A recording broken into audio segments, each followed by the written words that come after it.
Bonjour à tous et bienvenue sur lecambréisien.tv. Nous parlons culture cette semaine, à commencer par la nouvelle saison des scènes mitoyennes. Les scènes mitoyennes qui fêtent leurs 20 ans cette année. Alors quels sont les spectacles à découvrir? On nous en parle tout de suite. Et donc nous nous penchons à présent plus précisément sur la nouvelle programmation des scènes mitoyennes avec Cathy Coupé. Bonjour. Bonjour.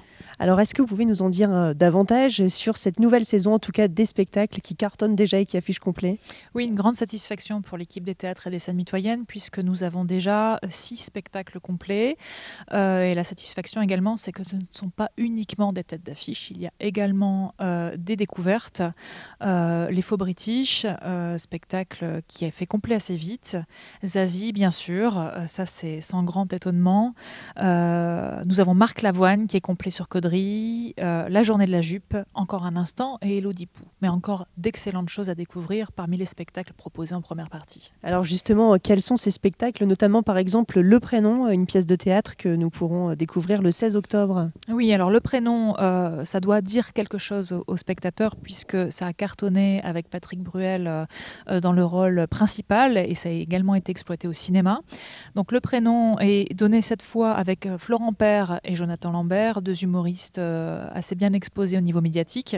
C'est un gros spectacle à la parisienne avec de gros décors. On rit énormément, c'est dynamique, c'est léger. Voilà, c'est 1h45 de divertissement pur et on a de la chance d'avoir cette équipe fantastique sur le théâtre de Cambrai.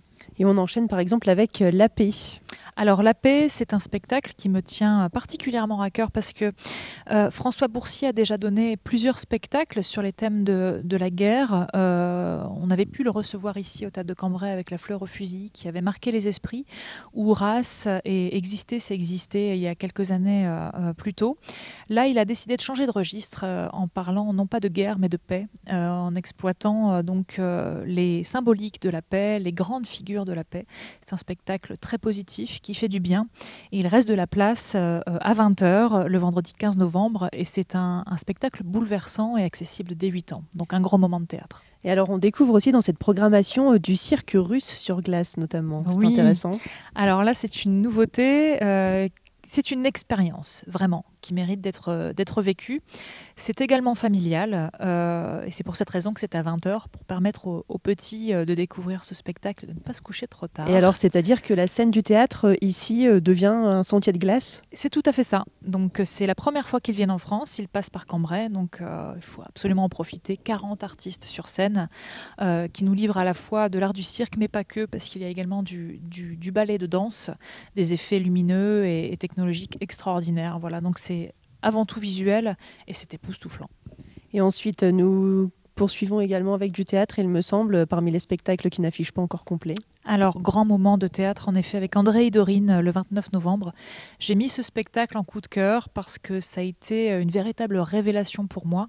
C'est du théâtre de masques, mais pas comme on pourrait l'entendre avec de la commedia dell'arte. C'est des masques complets. Et c'est l'histoire d'un couple vieillissant qui s'est autrefois beaucoup aimé, mais ils ont oublié pourquoi ils se sont aimés. Et la découverte d'une maladie chez la femme va réveiller un amour enfoui. Et en fait, ça parle vraiment de l'amour, des liens qu'on tisse au fur et à mesure de la vie et comment s'aimer à nouveau.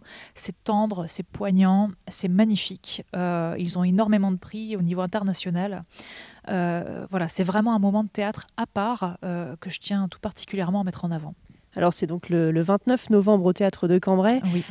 Et donc on poursuit avec autre chose encore, une autre belle découverte à venir voir ici. Quelque chose de plus léger avec les Regals, dans leur grand retour. Ça fait 10 ans qu'ils étaient absents des scènes françaises et là ils reviennent avec le spectacle complètement raide. Alors pour les connaisseurs, puisqu'il y en a énormément, c'est de la chanson humoristique assez satirique, parfois un peu sociale, mais qui est toujours juste, très drôle, très légère et au niveau de la chanson, c'est super bien maîtrisé. Voilà, c'est vraiment également 1h30 de détente et de rire. Et alors on ne peut malheureusement pas tous les évoquer tellement il y a de spectacles en tout cas à venir découvrir ici. Peut-être juste pour conclure, les spectacles qui sont encore ouverts à la vente. Alors, les spectacles ouverts à la vente sont ceux que je viens de vous énumérer, pour cette première partie de saison sur Cambrai. D'autres beaux spectacles sont à découvrir sur Caudry, mais je peux peut-être vous aiguiller sur ceux qui vont être disponibles à la vente d'ici peu, puisque c'est sur la seconde partie de saison. Et troisième partie de saison, donc de belles têtes d'affiche avec Compromis, Michel Leb et Arditi. Le Misanthrope avec Lambert Wilson, un grand moment de théâtre. Nous aurons également Earth, Wind and Fire, le groupe mythique des années 70 qui est de retour et qui va nous donner un concert exceptionnel au Palais des Grottes en avril. Des Grottes, justement. Ouais, voilà, donc concert à ne pas manquer parce que c'est quand même un groupe qui est connu au niveau international. Tout le monde connaît au moins un titre d'Earth, Wind and Fire. Qu'on soit jeune ou moins jeune, on connaît tous et on apprécie. Voilà, donc on pourra passer un sacré moment de détente également et de découverte musicale avec les Earth, Wind and Fire en avril. Très bien, merci Cathy. Et puis on rappelle que pour réserver, on peut vous suivre sur votre page Facebook ou alors sur le site internet pour réserver en ligne également. Exactement, oui. Bien, merci beaucoup. Et sinon, rendez-vous dans les offices de tourisme de Cambrai et de Caudry également. Avec plaisir. À bientôt, théâtre. Merci, à bientôt. Et nous nous retrouvons ici au Palais des Grottes et ce n'est pas un hasard avec Philippe Huon. Bonjour. Bonjour. Vous êtes donc co-organisateur, chargé de communication également des fêtes gauloises qui reviennent cette année à Cambrai le week-end. Je vous demande les dates. 11, 12 et 13 octobre. C'est la troisième édition en fait, de ces fêtes gauloises. Et effectivement, nous serons au Palais des Grottes durant 3 jours pour accueillir le public. Cette année, le programme, c'est les Jeux du cirque à Rome, les Jeux du cirque dans l'arène du Palais des Grottes, avec un grand spectacle de gladiature intitulé La révolte de Spartacus. Alors justement, après les Vikings l'an dernier, qui avait été un succès aussi à Cambrai l'an dernier, donc cette année, qu'est-ce qu'on va retrouver finalement comme type de décor vraiment à l'intérieur de ce Palais des Grottes ? Une arène. On va essayer de reconstituer effectivement une arène pour accueillir le public et proposer donc ce spectacle, La révolte de Spartacus. Il y aura la présentation des gladiateurs par le Préco, qui est le présentateur des Jeux. Il y aura de la gladiature à cheval et ce sera bien sûr, comme à chaque fois, très pédagogique. Il y aura l'aspect ludique, les gens vont pouvoir se divertir, mais surtout apprendre. Alors justement, ces fêtes gauloises commencent à partir de vendredi soir, avec une avant-première pour les scolaires déjà vendredi après-midi, mais vraiment l'ouverture au grand public le vendredi soir. Ça commence en musique ? Ça commence en musique puisque nous accueillons tout le week-end effectivement des groupes celtiques, des groupes bretons qui durant les 3 jours vont pouvoir là aussi divertir le public. 2 jours de spectacle aussi samedi et dimanche. Avec différentes animations, que ce soit de la magie, de la fauconnerie, il y aura de l'hypnose, il y aura Simon Liénard et sa troupe de théâtre de Cambrai qui viendra aussi se produire dans l'arène. Bref, un tas d'animations sans oublier le salon du terroir en fait et de la création artisanale, une 40aine d'exposants à l'intérieur du Palais des Grottes. Alors pour retrouver toutes ces informations pratiques, le programme complet peut-être, où est-ce qu'on peut retrouver cela ? C'est simple, sur internet au www.lesfêtesgauloises.com. Vous avez un site internet qui vous donne toutes les informations sur l'ensemble de ces 3 jours, les informations pratiques, comment réserver à l'avance puisque c'est possible. Vous pouvez effectivement réserver à l'avance vos billets pour venir vous distraire en famille les 11, 12 et 13 octobre. Alors justement, pour conclure, vous le disiez, c'est aussi vraiment 3 jours pédagogiques pour peut-être aussi comprendre cette histoire. Oui, on essaye effectivement d'avoir vraiment ce côté en fait, de pédagogie pour que le public puisse se divertir, mais aussi repartir des fêtes gauloises en ayant finalement appris quelque chose. Là, on sera dans les années 75 avant Jésus-Christ. On va essayer de reproduire cette période avec ces différentes animations. Je pense que le public sera ravi d'avoir passé un petit instant ou plusieurs jours en fait, aux fêtes gauloises. Alors un rendez-vous finalement à faire en famille pour repartir avec plein d'histoires dans la tête. Et tout de suite, nous allons retrouver Jean-François avec un peintre cette fois-ci. Merci. Merci Marine. Et effectivement, on va parler peinture maintenant avec René Pagnin, donc un artiste peintre amateur depuis de nombreuses années.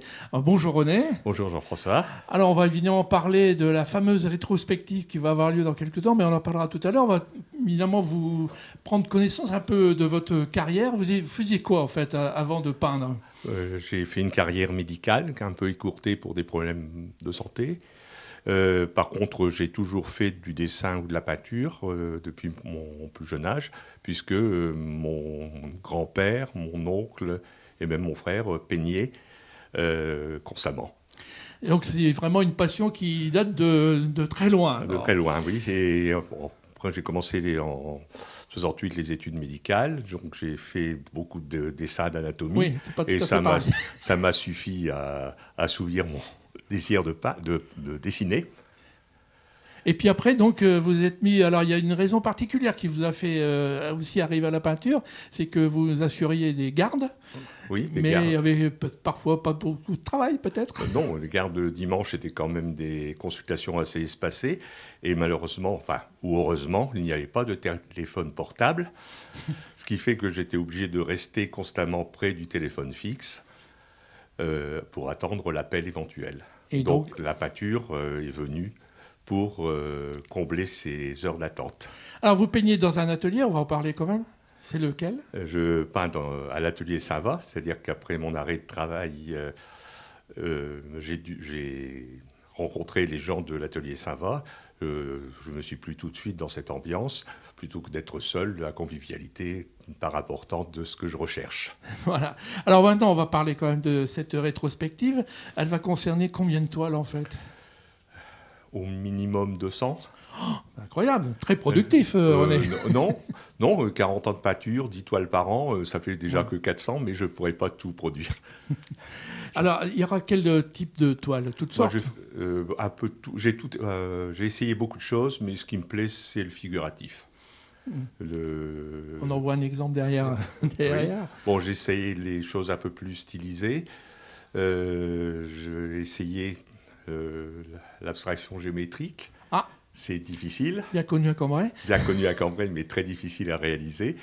Donc j'exposerai quelques toiles de ce type, mais l'essentiel, sera des toiles de figuratifs. Alors on va peut-être rappeler les dates de cette exposition. Alors c'est le 5 et 6 octobre. J'ai eu la chance d'avoir la grande salle des fêtes de la mairie de Cambrai. Oh là, bel écrin. Bel écrin, l'exposition, vous jugerez. Mais l'écrin est superbe. Mais merci René. En tout cas, on peut conseiller évidemment à tous les Cambraisiennes et Cambraisiens de venir voir l'exposition de René Pagnat, donc à la salle des fêtes de l'Hôtel de Ville. Les dates 5 et 6 octobre. Voilà, merci René. Et merci Jean-François et merci à tous. Alors, on se retrouve bien sûr la semaine prochaine. Le magazine est terminé, mais bonne semaine à toutes et à tous. Salut.